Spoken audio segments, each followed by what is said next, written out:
Okey, Assalamualaikum warahmatullahi wabarakatuh.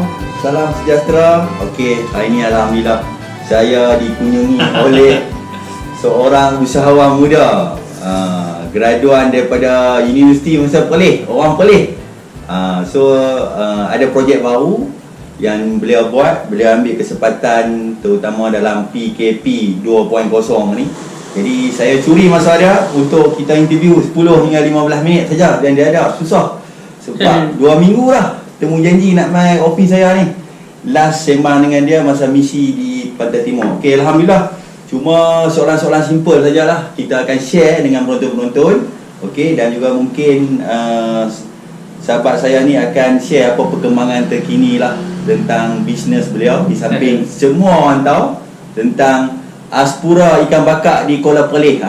Rakan-rakan di luar Perlis, kalau mai Perlis rugilah kalau tak mencuba ikan bakar Kuala Perlis Aspura. Okey. So saya serahlah kepada sahabat saya, usahawan muda.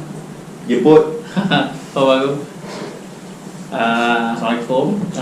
Nama saya Muhammad Fahim Hassan. Saya seorang entrepreneur.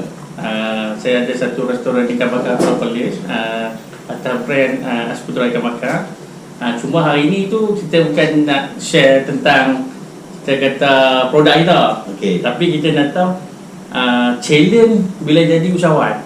Betul aku? Yes. Sebab kadang-kadang problem utama jadi usahawan ni selalunya macam ni. Orang yang tak jadi usahawan, orang kerja biasa, dia tak jadi usahawan, selalunya dia akan fikir yang dunia usahawan ni dunia yang santai. Ya, ataupun senang maksudnya. Salah tafsir. Ataupun dia predik sebenarnya usahawan ni semua orang boleh jadi usahawan. Okay. Ya. Semua orang boleh berniaga. Semua orang boleh berniaga. Tapi hakikatnya sebenarnya dia siapa yang dah jam dalam industri ni dia rasa lain lah. Okey. Yang pertama dia punya challenge dia. Yang kedua dia punya kita kata faktor-faktor lain yang kadang-kadang dia tak expect pun. Sebenarnya bila dia enter di market, ada benda-benda ni happen.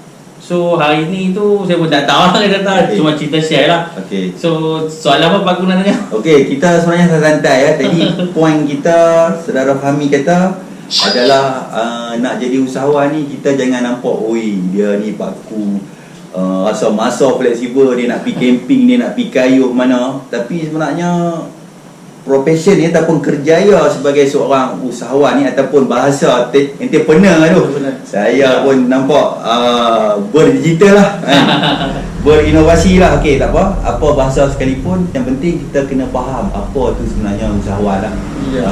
Kita mungkin juga dari segi ilmu, dari segi kecekalan, kekuatan dalaman. Tetapi sebenarnya apa yang saya nak tanya ni, kita tahu dalam suasana pandemik terutama PKP 2.0 ni, saya percaya ramai yang terjejas dengan ekonomi dan ramai juga yang kena diberhentikan kerja, terutama sektor pengangkutan, sektor perhotelan dan sektor pelancongan lah khususnya. Jadi mungkin saudara Fahmi akan kongsikan apakah tip untuk nak mulakan perniagaan ni. Okey. Sebelum ni makan gaji ni. Untuk orang baru lah. Untuk orang baru lah, tak kira lah muda ke, tua ke, tak kisah. Yang penting nak cari rezeki yang halal. Okey. Sebenarnya bagi saya lah, pendapat saya, kalau kita keluar dia banyak teori lah. Kata sebenarnya kalau kita berniaga, kita jangan rompak duit company. Term-term tu lah selalu pakai lah semua. Tapi problem utama bila terasa lah ni, rompak duit company ni terasa lah kan. Once kita enter, kita kata macam ni, untuk fasa pertama, kita enter masuk market adalah yang pertama adalah kita kena penuhkan duit bulan kita dulu. Maksudnya kadang-kadang kita tak cukup, ada anak bini, ada untuk komitmen, kita kena merompak dulu lah. Term ni sebenarnya boleh pakai lah untuk nak survive. Tapi mungkin tak lama, mungkin dalam tempoh 6 bulan masa tu dah ada saving dah. Waktu tu baru kita susun balik kita punya financial kita yang strong. Kita ada duit saving, kita maksudnya bulanan pun dah cukup, dan kita ada duit lebihan untuk hire orang. Tapi sebenarnya benda ni sebenarnya kita terlalu umum kalau kita. Sebenarnya yang pertama, bila kita daripada kita nak enter, yang pertama kita mesti buat decision making yang kita nak buat tu, kita bukan immediate ataupun kita trigger tu, kita nampak kawan tu jual nasi lemak, kita pun nak jual nasi lemak. Yang pertama kita kena buat sikit lah, kita kata market research lah. Maksudnya kita kaji balik pasaran, Lepas tu kita kaji balik berapa banyak kita boleh untung. Sebab kadang-kadang Profit lah. kadang-kadang kita berniaga, contohlah kita kata contoh kita barang A, contoh kita berniaga. Saya tak mahu sebut lah sebab ni kan sensitif untuk orang lain kan. So bila barang A dia untung mungkin 3 kupang. Lepas tu dia pula berniaga lah apa semua, sehari dia buat 50. So 50 kali 3 kupang, walaupun dapat 50 unit itu macam banyak. Tapi 50 kali 3 kupang baru berapa tu? 50 kali 3 15 ringgit sehari. Sebelum ni dia dah kerja RM50 sehari contoh. Jadi maksudnya perniagaan tu kurang sesuai untuk diceburi. Tapi bila kita mesti buat satu market analysis ataupun kita tengok keuntungan dan berapa banyak kita untuk survive kali pertama ni dan kemampuan kita sendiri. Lepas tu baru kita jump into bisnes ni kita boleh buat, ataupun kita nak jual produk ni, ataupun kita nak buat servis ni adalah based on berapa banyak yang kita boleh dapat. Maksudnya kita berniaga ni kita nak untung. Dia tak dalam berniaga je nak tolong orang selalunya. So kita kena tengok berapa banyak kita dapatkan. Tidak 3-4 bulan kita penat, kita tukar balik business model. So last sekali kita kata entrepreneurship ni bukan bidang kita. Cuma sebenarnya bukan bidang kita tu lah, kita yang salah masuk. Salah bidang. Sebab turun gelana. So kita tak ada prepare daripada knowledge dan kita jump. Dan kita nampak orang. So maksudnya kita tak boleh ikut trend. Kita mesti ada reason yang solid lah kita kata. Sebab apa kita kena jual benda ni? Pasal berapa harga dia? Macam mana dalam tempoh 1 tahun atau 2 tahun lagi kita nak duduk position kita kat mana? Maksudnya kita dah ada short target dengan long planning lah untuk 1 tahun 2 tahun. Macam mana? Sebab macam aku kata tadi kan, freedom time apa semua tu kan. Kita kena ingat untuk usahawan selalunya 1 tahun pertama, 2 tahun pertama ni kita kerja ni lebih daripada kuli untuk kita nak develop perniagaan kita. Business owner lah. Maksudnya level business owner tu bawah daripada kuli. Sebab semua benda kita buat, daripada finance, daripada operation, daripada admin. Kita lah nak ketuk pintu agensi, kita lah nak buat paperwork, kita lah penjual, kita lah maker, pembuat kan. So tapi bila masuk tahun ketiga, kita dah kena, maksudnya ada lebihan duit. Maksudnya macam tadi yang saya kata untuk tempoh 6 bulan ada lebihan duit. Lebihan duit ni adalah kita sub orang untuk buat kerja yang kita rasa kita dah boleh lepas. Untuk operation maksudnya ambil pekerja lah. Ambil pekerja. Maksudnya mungkin jangka masa kalau kita ada modal yang besar, kita boleh buat. Kita boleh hire orang lah apa semua. Tapi kalau kita ada modal yang kecil, kita kena buat style berniaga macam Mak Jening punya berniaga. Mak Jening punya berniaga ni dia mula start dia nak jual turun pokok nyok ni. Dia terus pokok kelapa pokok nyok boleh kan. Dia nak jual nyok. Habis dia nak jual nyok, dia nak beli anak ayam menjadi telur. Lepas dia jual telur, dia nak beli buat anak ayam, belah ayam. Dapat jual ayam, dia nak belah kambing. Bila dia nak belah habis belah kambing, dia nak belah lembu. Habis dia nak belah lembu, dia nak buat apa? Dia nak beli, dia terus nak beli kapal dia. Sebab apa? Sebab dia nak pergi terus import export. Lepas tu dia terus nak kahwin dengan anak raja. Maksudnya kahwin dengan kan? Impian sebenarnya semua orang, bagi saya kita perlu ada impian yang besar. Sebab kalau kita tak ada impian yang besar, kita macam biasa hidup kita normal kan.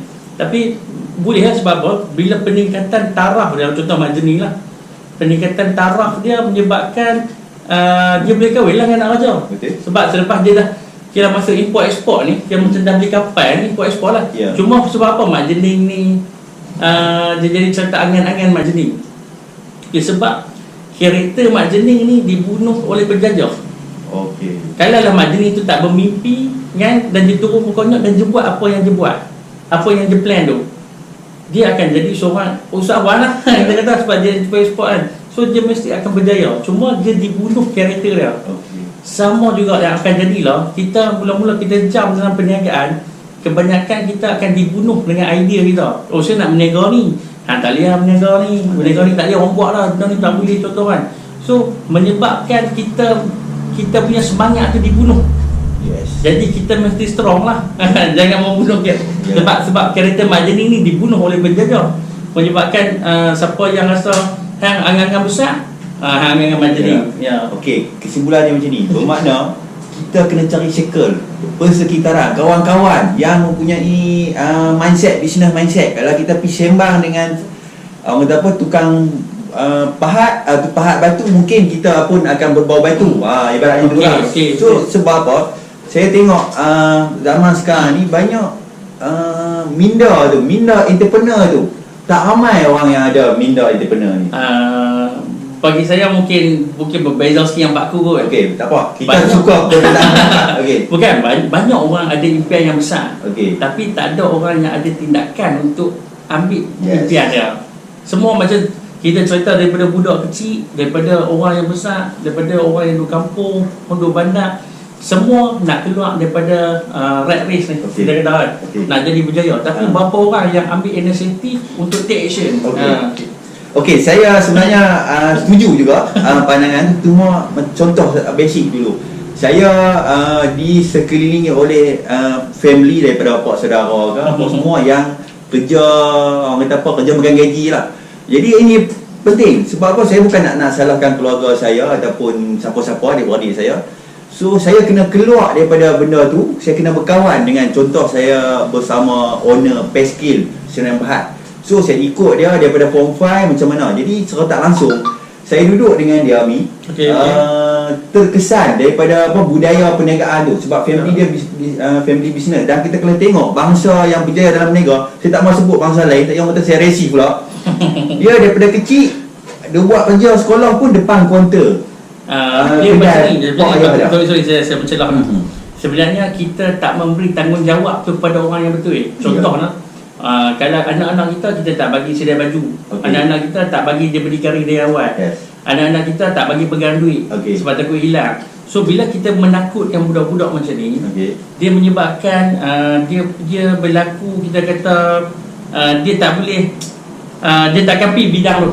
Macam aku petani, jangan jadi petani, tapi jadi cikgu. Contoh. Saya bukan kata cikgu tu tak bagus. Contoh budaya. Tapi sebenarnya petani pun kita boleh jadi petani moden. Dan pun even kita kata government pun dah start kepada agriculture. Betul. Sebenarnya negara yang maju, negara yang power pertanian. Betul. Setuju tak? Yang tu saya tak pasti, tapi saya bersetuju juga. Sebab saya dulu terlibat dengan maksudnya jabatan-jabatan pertanian, kementerian, MOA apa. Jadi so kawan-kawan saya ada yang buat fertigasi dan lain-lain. Okey, saya ada satu pandangan lagi. Kita ada masa sedikit lagi. Bagus, saya dah selit sikit. Okey, saya bagi 1 minit ya. Okey, tadi kan saya dah cakap kita enter, kita ada ilmu. Okey. Yang kedua, kita masukkan, kita kata jangan membunuh kita punya niat kita nak pergi. Okey. Adalah kita jangan give up. Okey. Sebab kadang-kadang give up ni, macam contoh kalau kita mesti ada intention nak berjaya, mesti buat benda tu dan kita sendiri believe benda tu kita boleh buat. Kita akan berjaya. Cuma jangan give up. Jangan give up. Sebab mula-mula kita akan nampak benda-benda, nampak kawan tu berjaya lagi pada kita. Belum tentu dia fit ataupun tak lah, kita kata kan. Kawan ni lagi sukses, kawan ni dulu ada PhD lah apa sebagainya, dia jadi berjaya.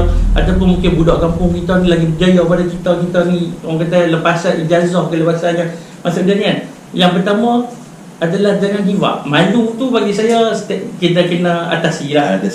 Boleh settle lah malu tu kan. Macam nak cakap live macam ni lah kan, depan kamera tak apa. Saya pun tengah improve benda tu. Okay. So thank you yang sudi menonton. Cuma soalan last ini saya baru baca satu artikel dari seorang guru lah, ibu lah boleh saya katakan. Dia kata bisnes ni sebenarnya adalah kejam dan menyakitkan sebenarnya.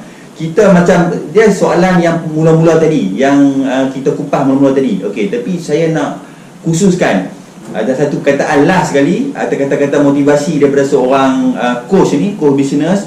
Dia kata bisnes ni sebenarnya adalah kejam dan menyakitkan. Dan sebelum tu orang nampak, oi, baik aku berniaga, mati kerja kan. So apa pandangan dia untuk sebagai kata penutup ni?